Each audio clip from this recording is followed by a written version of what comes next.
Good afternoon from Hong Kong to all of you, and welcome to the latest Commonwealth Chamber of Commerce in Hong Kong event, a fireside chat with the distinguished Ghanaian entrepreneur and media star, Lady Denta Amoateng. My name is Andrew Wells, and I'm the Secretary General of the Commonwealth Chamber of Commerce in Hong Kong.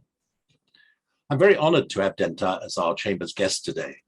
She's a key ambassador of African business and cultural talent, not only within her native Ghana, Africa, and the African diaspora, but to the Commonwealth and internationally as well.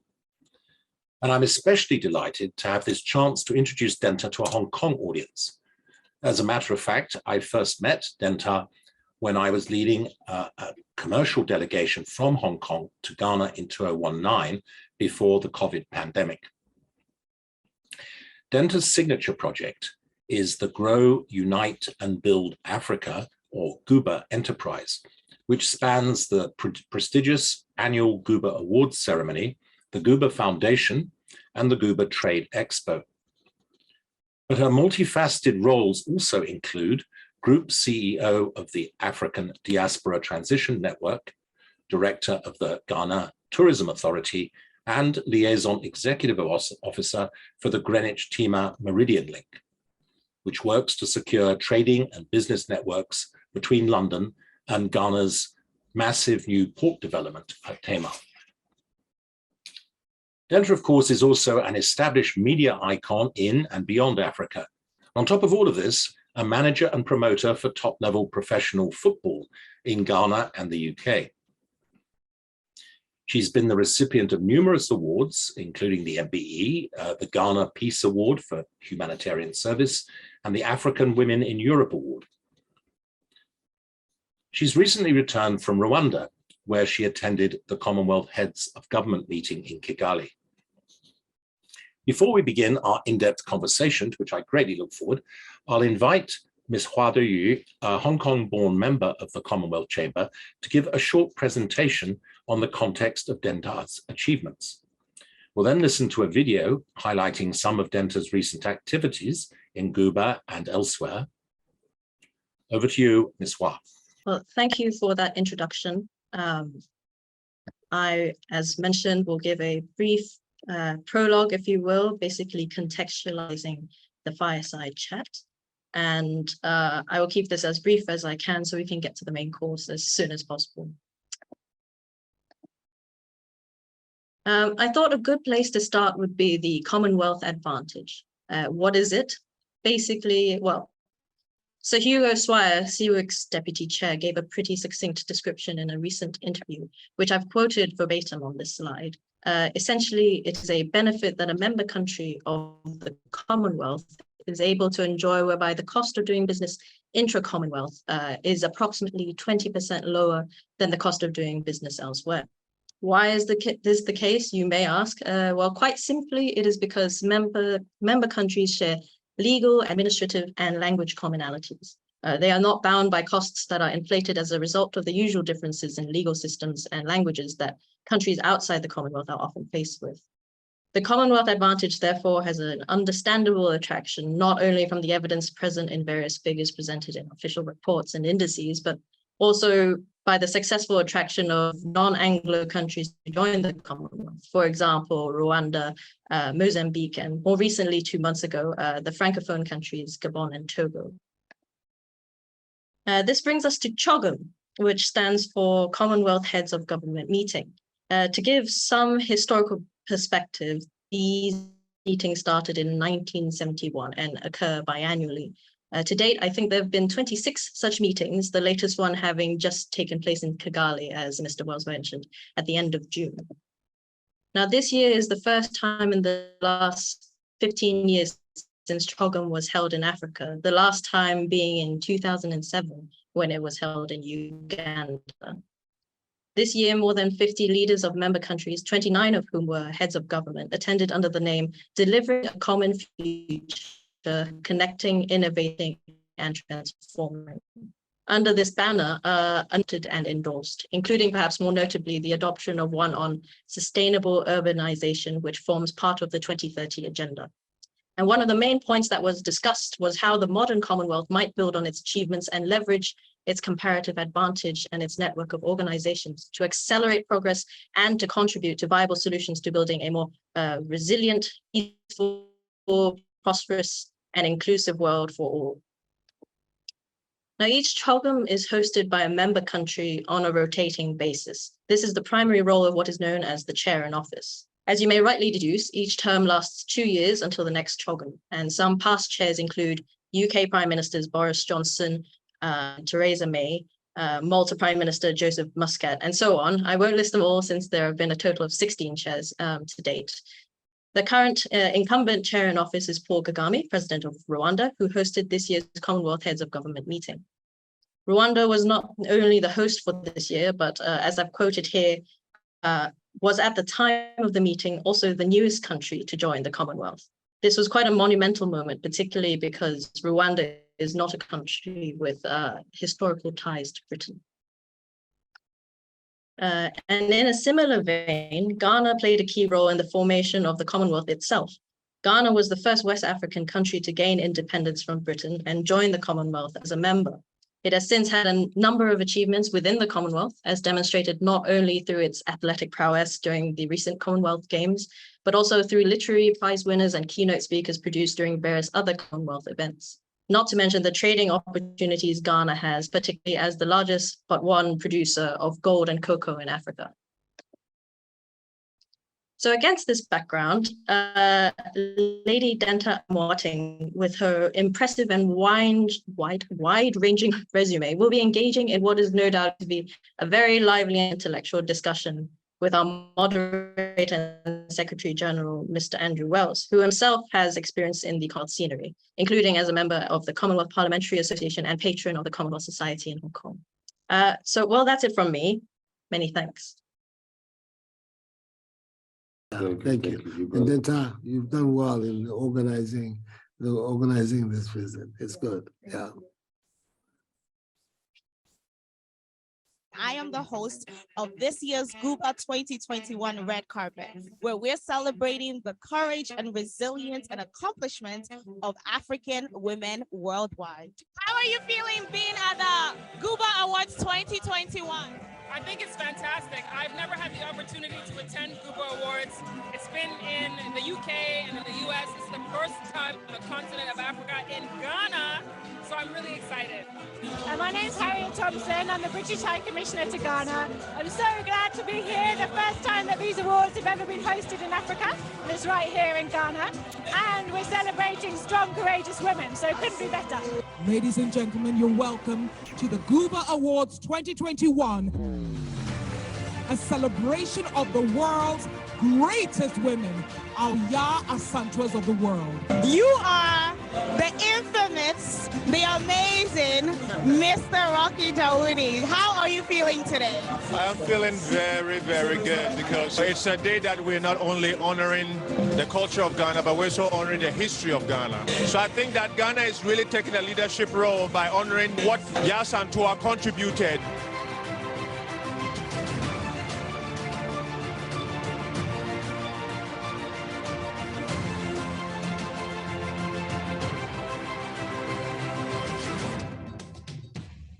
You are one of our awardees tonight for the GUBA 2021 Awards. How does that make you feel?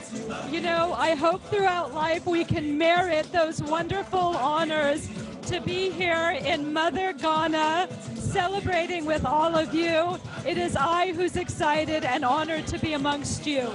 My name is Diane Karusisi. I'm the CEO of Bank of Kigali. I feel happy to be part of this colorful event. I feel grateful that people can recognize me even far away because I come from, Eastern Africa.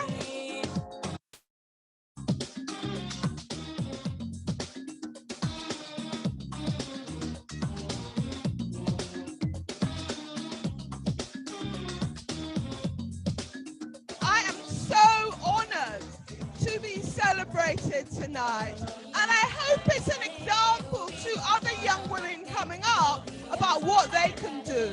In Africa, let's get to work and let's transform our continent and the world at it. Thank you so much. Let's go!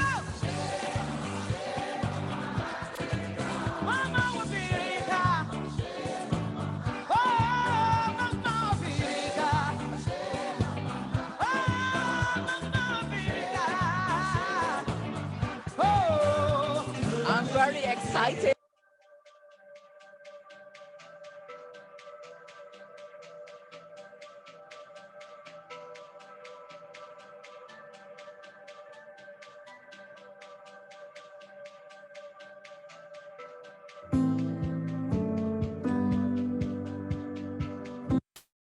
That was amazing, quite astonishing. Denta, it's really great to have you here. And difficult to know where to start off after a video like that. But maybe let me get it going by saying the obvious. You know, you've become, even since I first met you, even more well-known as a personality, both in the media and political worlds in Ghana and beyond. So I guess the first thing that people would like to know is, if you had to sum it up, how did you achieve all this? And are you kind of satisfied with what you've done so far? 100%. Thank you so much, Andrew, for having me on today's Fireside Chat. I really appreciate it. And to all the team members that have made this possible. My journey started some years ago. So I was, born in Ghana, and at the age of 5, my parents took me to the UK. So I've had all my education, my friends, everybody. And I guess for me, growing up in the UK and having that cultural background from Ghana, my parents always making sure that, Ghana is infused in everything that we do. So I remember in the house, my mom would always say, in the house, you speak Chi, you speak your local language. When you go out, you can speak English. And for me, making sure that I wear African print, making sure that she teaches me about the culture, about my dark skin, about, all the important things that she felt was important for me to learn and grow up with. And so my journey began, I'm a qualified pediatric nurse, qualified when I was 21, became a senior nurse very quickly. And then during that time, I was actually doing acting as well. So I was doing EastEnders, Holby City, Judge John Deed. And in 2009 is when I think my core journey started, which was GUBA, Grow, Unite, Build Africa. And that was, basically sitting down, seeing amazing Africans in the diaspora that were doing well. And just saying, how do we create a platform to celebrate them and to celebrate people who are innovative, creative, that look like us. How do we promote them? How do we make sure that we put them on a platform? And to also recognize that young people, these are your role models as well. So that's how the journey started. Yeah, so it sounds like from that, for you at least, your family and your friends, I don't know, but anyway, your family was a support in your journey, because it's not always the case, is it, for people who become star attractions. So how would you describe it? And also, if I can focus a bit on the fact you were born in Ghana, like you said, and then you were brought up for quite a while in UK. How did that family and that dual upbringing influence what you did? Yeah, I guess it gave me that cultural balance, right? And made me appreciate where I'm from, always. My parents, I remember when I came to the UK, I had short hair, I looked like a tomboy. And so, I got bullied, at school. And my parents always reminded me that, you are beautiful, you are intelligent, and, whatever people say, there will be negative people out there. But you have to know yourself. And so I guess that's what I've always grown up with. And making sure that, me as a mother of 4, having 4 children now myself, is making sure that they love themselves and they are confident. And I think that's how my parents were able to groom me. I remember when I was actually doing acting, and I was running as well. As I was doing athletics at the time. I was the captain of the boys' football team. My dad didn't actually understand how that happened. And I remember one day I was like, "Daddy, I want to be an athlete." And he's like, "No, you can't be an athlete." I was like, "Why, Dad?" He's like, Lawyer. Yes, you know, the African parents, they always want to be a lawyer, doctor, accountant, you know, nurse or whatever. And I was like, Dad, but you know, and he's like, what out of the list that I've given you, which one do you think you can fit into? And I was like, well, I love children, so maybe, you know, pediatric nurse. And I thanked my dad for that, actually, because I think it was something that I didn't even know that I had a passion for young children. I loved working during COVID-19, you know, during the pandemic. I was locked down in the UK, and I made sure that, you know, I worked in the hospitals, as dangerous as it was at the time. You know, you're thinking about your children, your family, if you catch it, the deaths that were happening. But I thought to myself, this is what I signed up for. This is what I qualified for. And this is the time that the hospital really needs me. And these are all been, you know, the balance and the encouragement and the support from my family. Yeah, I mean, that's great to have. And if I can sort of deviate a little bit from what I was going to ask originally, on the work that you did during the COVID epidemic, which of course is still unfortunately with us, you are working with in that capacity with kind of very grassroots situation, and that is a bit of a contrast, isn't it, with your role as a media figure and a kind of elite figure. Do you find those two strands in your career are a little bit conflicted, or how do you balance it? A lot of people would say, oh, Lady Denta, wow, and so on, but on the other hand, you're really working with the ordinary folk in the country. Absolutely. And that, I think that's just my personality. I don't see myself as an elite, even though I'm treated as an elite because of all my achievements that I've been able to achieve. But I'm somebody, even now, I still have my nursing pin. I still do my online courses because I believe that it's something that I qualified for. I went to school for it and I don't want to give it up. And I actually love nursing. And pediatric nursing is something that I'm very passionate about. Look, during COVID, even throughout the trauma that was happening, the hospitals being full, the emotions that we saw, you know, I've never seen a hospital in the UK where I've worked where, you know, people are actually sitting on the floor because there wasn't enough beds, right?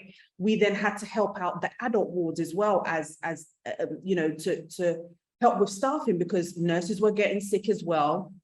And you're wearing these, you know, big gears that you're not having that type of contact with people. And that is life. And I feel that for me, I wanted to make sure that I'm part of that. And I was so honored that my hospital that I used to work with called me and said, Denta, we need you. And I did the call because I thought that it was important. And that's what I've qualified for. And it was time for me to step up, and I did. So that's the real Denta, but let's go back a bit. Can we to the public persona of Denta? You mentioned Guba, of course, and Guba's been your vehicle for many years now. What actually motivated you to set it up? I mean, how did it start? And even more interesting to me is having started it and obviously having made a success of it, what have been the ups and downs of it? I mean, what have been the good sides, the good moments, and what have been the difficulties? Sure. I think, you know, with Guba, we wanted to tell the African stories, to tell the impact of people who are doing great things on the continent and in the diaspora.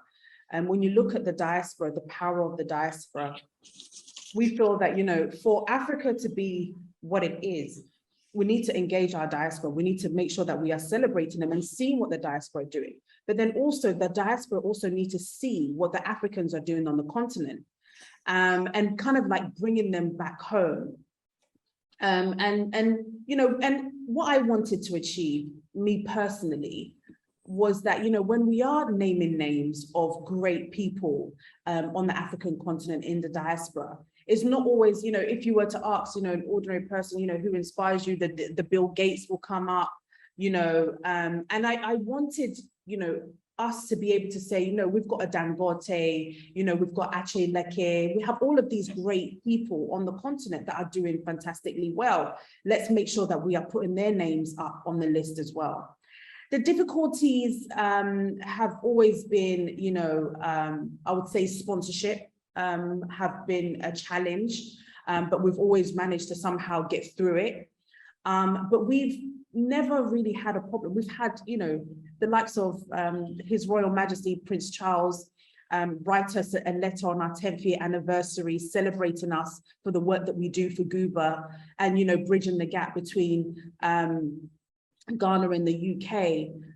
And so those things kind of keep us going, right? That we are doing the right thing. That, you know, when we celebrate a 6-year-old girl that's written 2 books, it's encouraging and inspiring the youth. Even this year, we're honoring a young Black girl that's 13 years old, that's been accepted into medical school at the age of 13. And that's incredible. That's, you know, that's inspiring. We've had the first Kenyan doctor who's a neurosurgeon that's a female now. They've never had a female. And so that's inspiring for the young ladies that are coming up. And so we wanted to make sure that we target those unsung heroes, those ones that no one's hearing of. We put them up and share their stories. Yeah, so that's an extraordinary thing. Do you think that in the modern world that GUBA, I mean, GUBA, when it started, it was perhaps heavily influenced by the vision of Ghana and Kwame Nkrumah, the founder of Ghana. How do you think it's going to evolve in the future? I mean, you know, when you talk about Kwame Nkrumah is all about Pan-Africanism. And GUBA believes in that, as we believe in working together with fellow African neighboring countries, and the key to sustainable and success, right? Sustainability and success. And so we kind of believe in his vision, right? Of a Pan-Africanism. We believe that, you know, when you're traveling as an African to another African country, you shouldn't be needing a visa, right? We should be able to go to other African countries without needing a visa. So these are all things that we are trying to promote. We're trying to promote trade, intertrade. We're trying to promote our businesses and what, you know, the type of things that we can export out of Africa into the world as well. And so I think that's what GUBA is. It's very Pan-African. You mentioned the trade. I mean, Ghana is now the center of the new African free trade, right? So, I mean, that obviously it almost speaks for itself. Do you think that's going to really work? I mean, there have been efforts in, for instance, Southeast Asia through ASEAN, in Europe through the EU, and all these multinational efforts. Obviously, they encounter difficulties because different countries have different agenda and so on. So do you think that this obviously makes sense from a common sense point of view, but do you think the Pan-African trade initiative, which is centered in your country, is going to be successful? I think it's going to be successful. I think the fact that it took them so many years to get that signed up and to get so many countries signed up shows that there's been a lot of work. There's been a lot of negotiating, a lot of communication, a lot of, you know, talks behind the scenes to make this happen. And I think that it would be a shame if it doesn't work because of the opportunity that it brings. And so, you know, Ghana is, you know, is heading it. It's right here on you know, near our office actually. And I think that it's a great opportunity to build Africa and to make sure that we are, you know, selling our products within Africa, as well as, you know, outside and exporting it out. So I think it's a fantastic initiative, and I think that it will work. I mean, one of your kids is doing trade promotion for a company, right? Yes, my daughter has her own shea butter and black soap. Again, it's, you know, we started that with her at the age of 6. It's been exported all over some parts of Africa. So it's in Kenya and South Africa. But it's also in the UK and US and Canada. Yeah, amazing. And coming up more to recent days, as we mentioned earlier, you did attend the meeting in Kigali recently of CHOGM. How did that go? I mean, we've read all the official media reports, but you were there in person. Was it really practical? Did it mean anything? What was your takeaway from the meeting in Kigali? Yeah, I think it was absolutely worth it. It's a great platform to discuss issues shared across the Commonwealth states for the ordinary citizen and decision makers alike. And the attendance was fantastic. The networking opportunities was great. I'm a big networker. I believe in networking. And even, you know, for the Goober Awards, going there and knowing that I'm going to be doing Goober, the amount of businesses that I met that are coming back to the awards because of that. And I think, you know, how do we build on a Commonwealth? How do we make sure that there is wealth amongst all of those countries that are on board, and the interlinking trade that we're going to be doing, the discounts that you get to have if you're part of the Commonwealth. And so I think that it's key. I think the Commonwealth plays such a big role. And I'm happy to see the likes of other countries that have no ties with the UK come on board as well. You know, Gabon and Togo are now, you know, part of the Commonwealth as well. So I think it's great, and it's going to grow from strength to strength. Yeah, I mean, actually, it's interesting to me. I was born in UK, although I'm only half English. But in UK a long time ago, there were in 1930s or something, there was a party called the Commonwealth. So started by Mr. Ackland, and it faded away in the Second World War, but it was very strong at the time, and the whole idea was that the Commonwealth should be about common sharing of wealth. So I think that's kind of where you're coming from on it, is right? Yeah, absolutely. Yes. So just out of interest, before we leave Kigali metaphorically, I'm thinking of going there myself next month. So what's the difference between Kigali and Andrew? I'm going to try. Hong Kong Government Committee.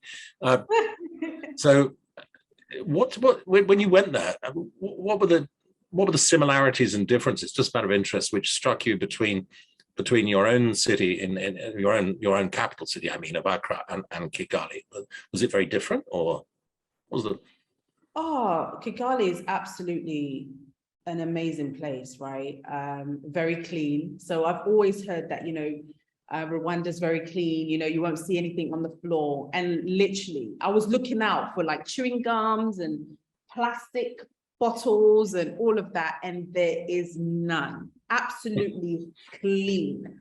I remember I watched one video of a guy called Wadamaya, who promotes Africa a lot. He did a YouTube talk show in Rwanda, and he was sitting in a gutter, and he's like, you can even eat in a gutter, put your, like, you see, he was sitting in a gutter eating, and he was basically showing that's how clean it is. And you know, I think they've come a long way from their genocide, which happened 27 years ago. You can see that the government are serious about tourism, about events and conferences. When I went to RCB, which is a Rwanda Convention Bureau in Rwanda, they're pitching for events. They're pitching for the likes of Miss World. They're always, you know, trying to get the best events to come to Rwanda. So I wasn't surprised that they're actually chair of office, and you know, for Rwanda. And the fact that, you know, the government seems to be very easy to work with. You get emails straight away. I remember when I went to Rwanda, I emailed some venues, some of the governments, and within 10 to 15 minutes, there was a response, which is fantastic, I've never experienced that, not even in the UK, okay? And so it was nice to see that. Certainly not here. That they're so on the ball, and you know, when you have conversations with them, they're very proud of their nation and where they've come from. Going to their museum, I learned so much about the genocide and what their people went through, and so you can see that, you know, they are putting that behind them and just going straightforward to development of their nation. Well, that's fascinating, because as always with the international media, you get different stories, and I'm sure you'd agree that whether we're talking about Rwanda, whether we're talking about Ghana, whether we're talking about the Commonwealth, the media loves to pick on the negative stories, right? How do you go about, in your role, how do you go about countering the negative? It's a problem for us in Hong Kong as well. We read what is written and we say, no, this is not right. But how do you sort of get the good news out there? What's your experience of that? I think for us, that's what our platform does. We just want to promote the good news. You know, when you look at the UK, US, the US have always promoted themselves as being the nation of prosperity, like everything positive comes out from the US, right? But when I go to LA, I see so many people, homeless people on the streets, right? But they don't show that. And so that's what Google wants to do. We're not going to show you the bad parts. Yes, there is bad parts in every single country that you go to. There are bad parts, but we should own our stories. We should share the positive stories to encourage people that actually you can come to Ghana and Africa and feel safe, you know? People have said, you know, he's a dictator in Rwanda. When I went there, the people love him. You know, I made sure that I was talking to people about, you know, the president, what do they think? And they were very honest and open, that they think that he's developed the country. And he is a Pan-Africanist, is somebody that's, you know, promoting unity. And, you know, for me, I was very encouraged when I went to Rwanda and what I saw there. That's tremendous. I mean, in fact, if we can move even beyond, you know, we talked about Africa and the US and Europe and so forth. You've been involved in our preparatory committee here for the Commonwealth Chamber in Hong Kong. Do you think that there is more potential benefit maybe for Ghana or for the Commonwealth in Ghana, and for you to work with Hong Kong and Greater China? Absolutely. What I do want to do, I think we need to do a revisit in Ghana to relook at the opportunities. It's been a few years, going up to 3 years since the last visit. But really, I think that we need to focus on what can be done, right? The business opportunities that can be done with, you know, the members there and, you know, some of the business leaders here. There's a yearn for Ghanaians here and businesses here to do more with outside people, and to also look at, you know, investment opportunities. You could be in Hong Kong, but could have a farm in Ghana that you can see online. There's this young people that's built this platform where you can basically have an app where you sign up, whether it's pineapples or mangoes or whatever it is that you want to do. And you own the farm, but you have, you know, the workers already there. So you don't have to come and buy the land and do this, but it's like you're renting the land, you're doing this, and you're getting the benefits of it. So I think that there's a great opportunity for agriculture in Ghana. And for me, even looking at the war between Russia and Ukraine, and looking at the fact that, you know, we've been waiting for wheat and maize from Ukraine. For me, I don't understand it. When Africa has arable land, has the fertility for having these farms, right? How do we get more investment in it? So I think that that's a great opportunity for businesses in Hong Kong. There's a lot of tech startups that are coming up here, Flutterwave, Paystack, that are getting great investment in there. So I think that there's a great opportunity for more investment and more collaboration between Ghana and Hong Kong Commonwealth. I mean, that's really good to hear, Denta. Actually, since I was last there, I'm still in touch with some of the young media entrepreneurs that I met. Yeah, that I keep telling them they have to wait till the COVID restrictions are a little bit lighter. But in the meantime, you know, you're still in the media world and restrictions have been lifted a bit. So maybe if we can turn around to that, let's be without flattery and say, yes, you become a female icon. I I'm amused almost to hear that you shouldn't be amused, but you say you were bullied when you were at school. It's rather hard to imagine you being intimidated by anybody, but there we go. How do you feel about this role, and how would you, what would you say, if you had to be practical about it, what have been your biggest successes in using that role to empower people, young people, maybe young women, but young people generally, and young entrepreneurs in particular, in Africa and beyond? So I do a lot of sessions with young women. I don't actually promote that online. It's something personal to me, but I feel that there's a lot of, I do a lot of mentoring for young women who seem a bit lost in the direction of where they want to go, who sometimes just want an advice whether they think that, you know, the business idea that they have is good. Some of them need, you know, as little as $2,000 just to inject into their business to keep them going. During COVID, actually, myself and 2 other women set up a COVID stimulus fund for young women, where we had over 4,000 applicants of women who were affected by COVID, their businesses. And we were going to be, you know, helping out just 10. And, you know, it was very difficult, because having, you know, 4,000 people that have credible businesses was very difficult to come up with 10, right? So we had to do a lot of, you know, digging and making sure, interviewing them and making sure that we pick out the right people. But I think that for me, I want to be able to leave a legacy where I have made an impact on the continent.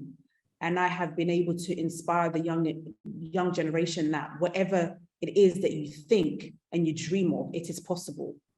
I came from the village, you know, I never knew that I'll be where I am today. And it's also about being consistent in what you do and being confident about what you're doing, and also using the tools that are around you, whether it's people or, you know, whether it's figuring out what your purpose is.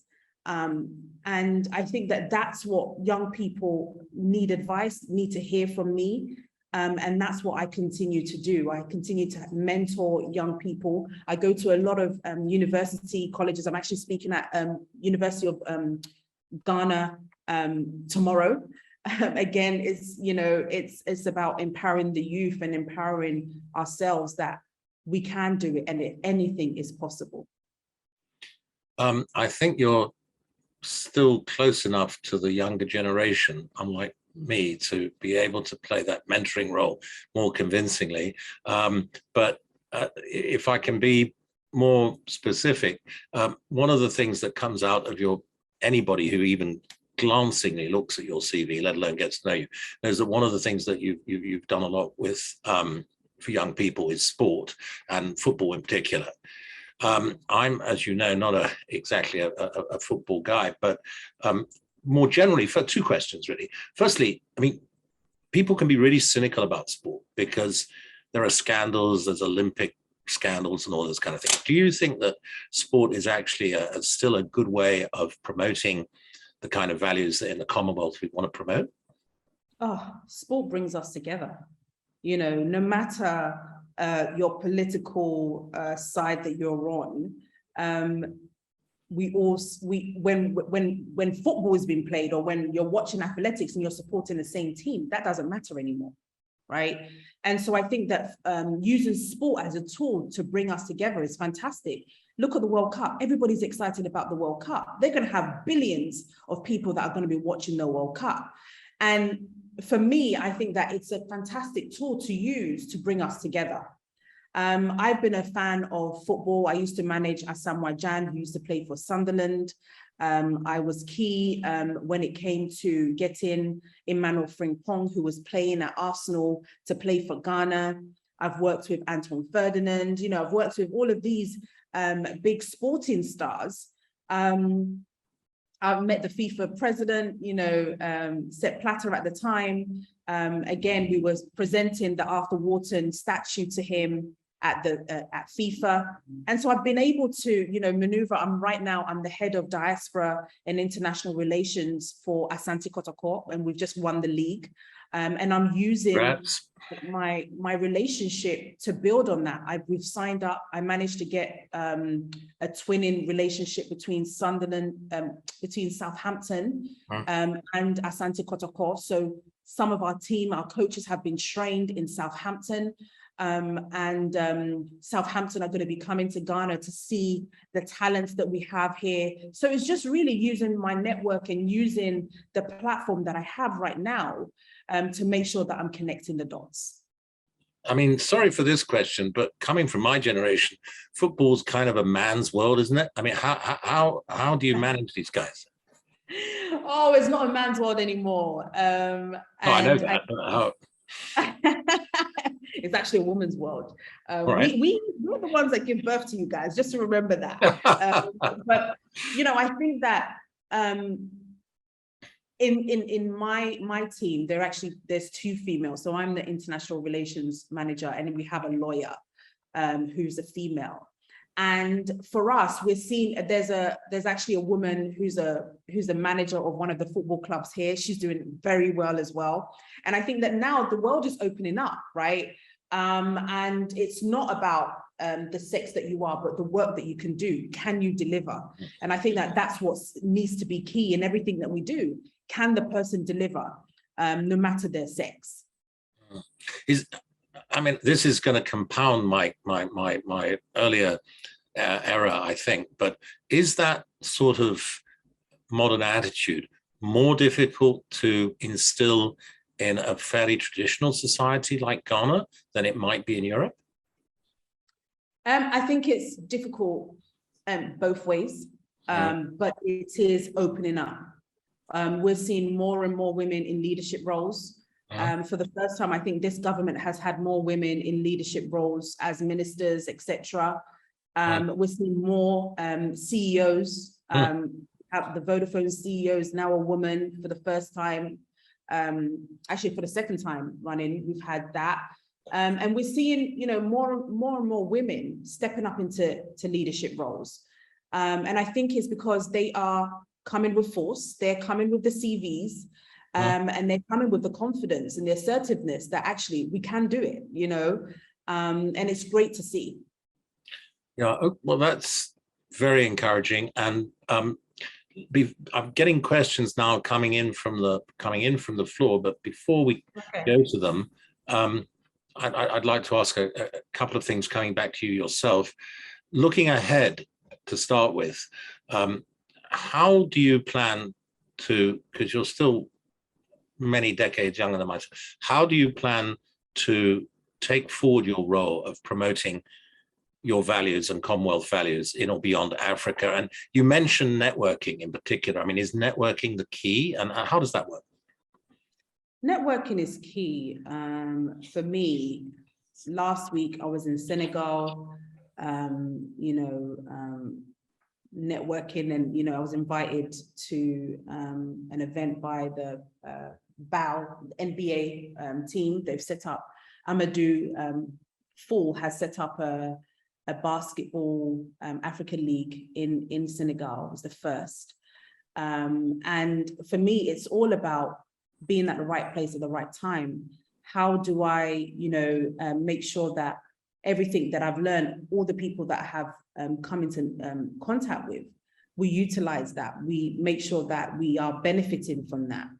And so I believe in networking. I believe in being strategic, though, about which events that you go to, and how you can position yourself very well at those meetings, at those levels. We recently had the NAACP, which is a big organization in the US, come to Ghana. And again, we was promoting Ghana, promoting what we do, and making sure that, we're using the right platforms and the right people that are coming in to talk about the Commonwealth, to talk about Africa and what we're doing. Well, thanks. Let me now go to the audience. So I have a question coming in from Mike, who says, You said it would be a shame if the Pan-African Free Trade Organization didn't achieve its goals. But would you accept that it would be more than a shame if it failed? My view is that if African development is not coordinated and based on ecological protection and sustainability, there's a risk of serious environmental collapse. On the other hand, a coordinated approach could be fantastic for Africa and the people of Africa and the world. What do you think about this? Yeah, no, I agree. It needs to be coordinated. We need to make sure. And I think that that's what they're trying to do. That's why it took so long for this to happen. It's taken so many years to try and get, all of these countries signed up. And I think that it would be a huge loss if Africa are not able to do this. That's how the EU were built. The fact that the EU made it so much easier for trade amongst themselves, right? And this will bring employment, this will bring, economic benefit to each and every country. And so I think that it's an opportunity that I don't think they're going to allow it not to work. It has to be sustainable. One of the things is actually in a few weeks, I'm going to be meeting the head of the Africa Continental Free Trade to discuss GUBA with them and how we can help as an organization to position ourselves to be able to help with what they're doing. And I think some of us, our type of organization, your type of organization, we all need to be, communicating and seeing how we can tap into the resource and tap into, things that they can actually hand over to us, right? That we can deal with because we already have relationships with people on the continent. So I think that needs to be done. Thanks, Danta. I'm tempted to ask you whether the EU is necessarily at the moment a very encouraging example. Maybe you It used to be. Yes. I remember when it started very well in the EEC. Yes. Under my friend Ted Heath, but that it's changed.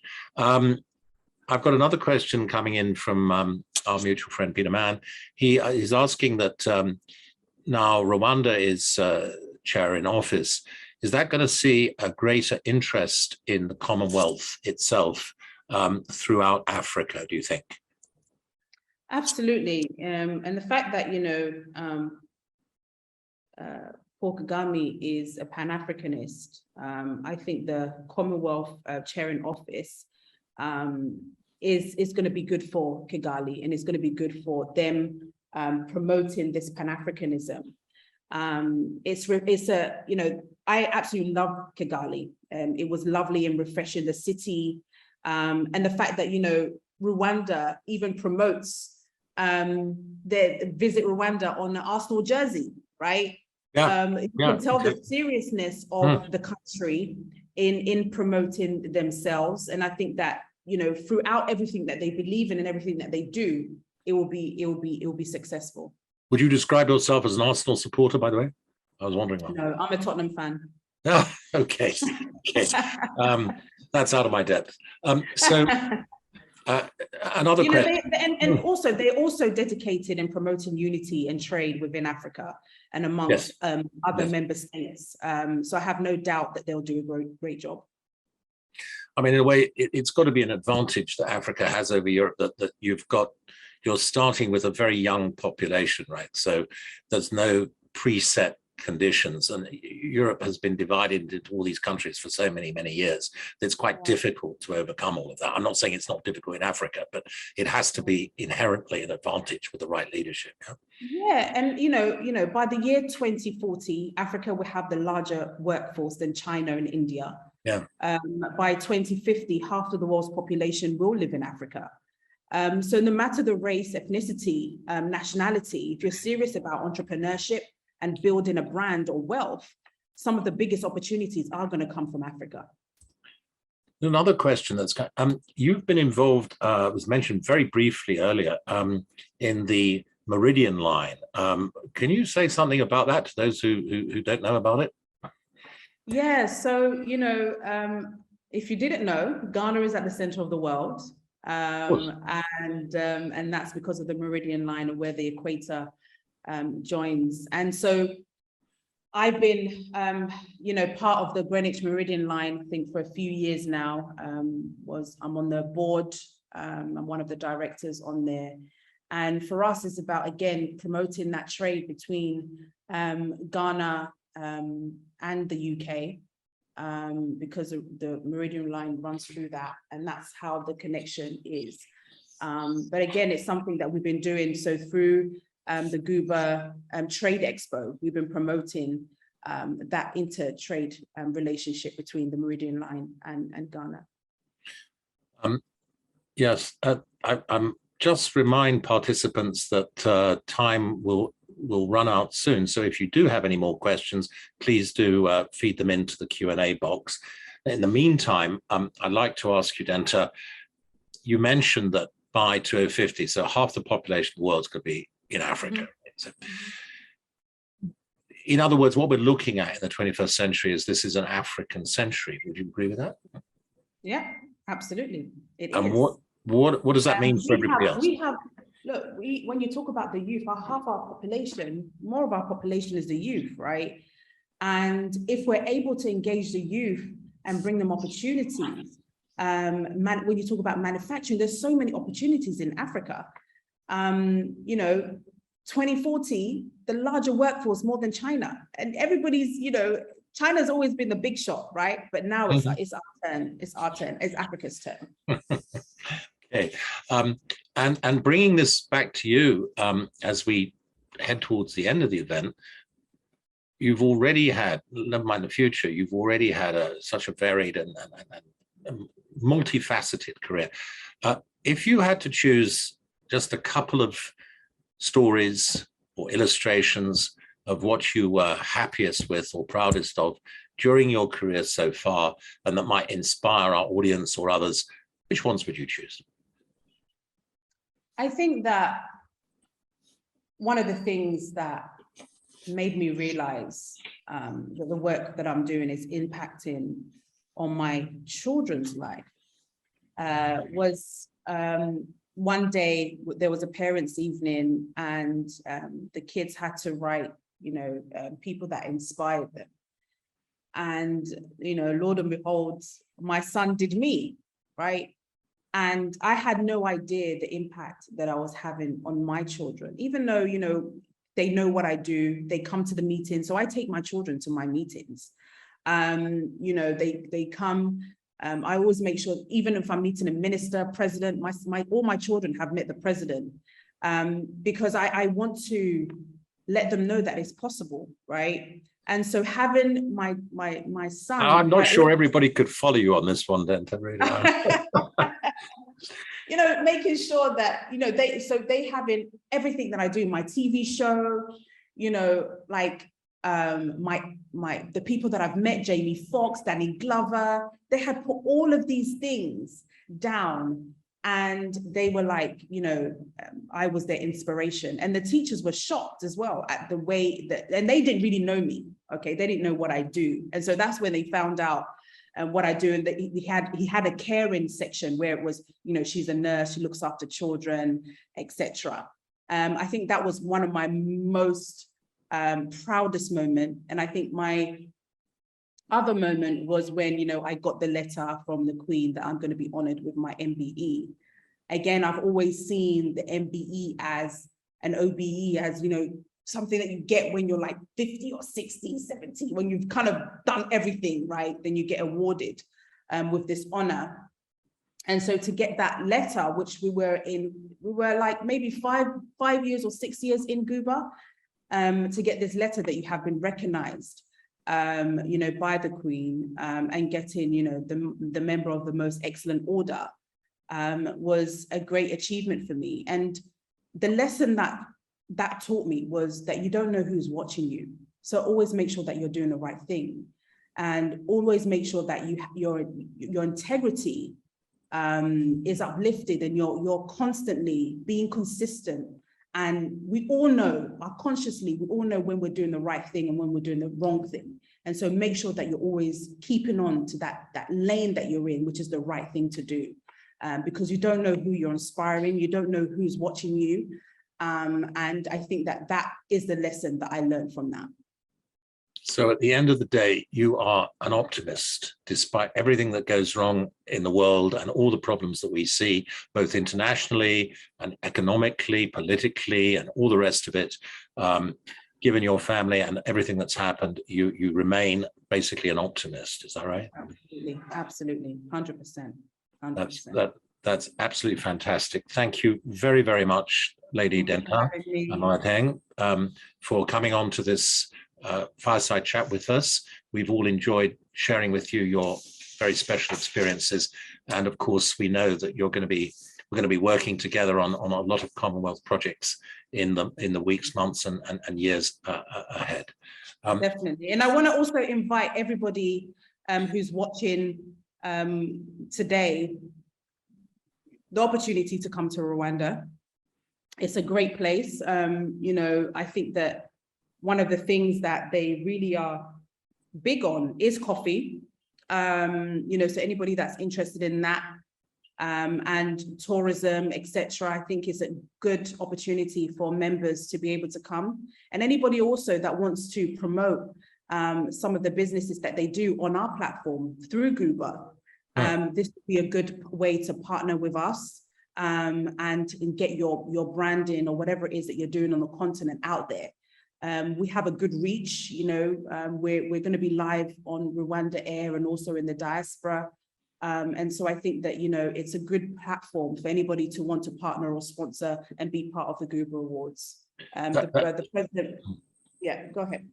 No, I mean, that's a fantastic takeaway. And I wouldn't want you to get the wrong impression at the end, because I think a lot of the Hong Kong young businessmen who visited Ghana just before COVID, they were about to make moves in that direction. And I'm sure that as soon as things return to some sort of new normal, you'll see this happening, at least from our end.